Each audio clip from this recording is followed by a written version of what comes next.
A lot of the UK challengers, if you go and follow them all on Twitter, when one of them has a public milestone, what you'll see is they'll all congratulate each other. So Mondo having their restrictions lifted, we'll have had a whole load of feedback from the others just saying that's brilliant because it helps us all on the journey.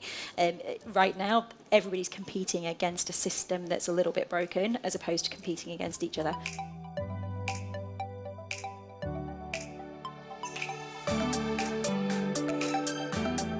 The lack of regulation, the lack of clarity on some of this stuff is worse than having something too draconian in this, because it means you can't have a common standard, a common bar that everyone's working to, and without that commonality, you create gaps where there are lacks of defences or easy targets and so on around that. So I think it's something where there needs to be a lot more collaboration around that.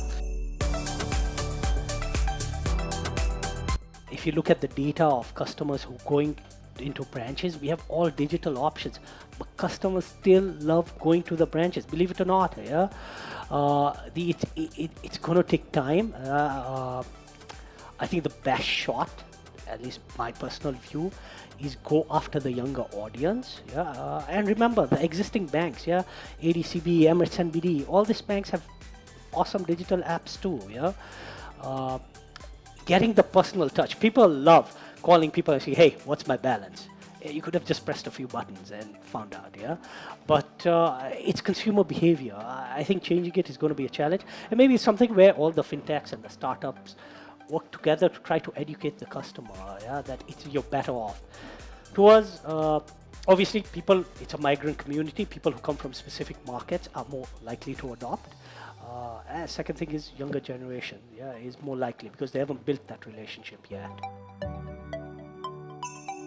So one of the assumptions that people often place on low-income people, and one of the ones that we heard a lot in the early days, are low-income people like standing in queues. It's the highlight of their week, sending money home. To which we were like, I think they might prefer to have a coffee with their friends at that time. So actually, the people that we're dealing with, we find often come from countries where mobile money is way more advanced than it is here. So Pakistan has had instant payments for 15 years. Like in India, Paytm, which is their mobile money app, has got like, I think, millions and millions of users now and was their top funded business last year. Like when India said they were going to go cashless, they were opening something like 9 million accounts a month or something.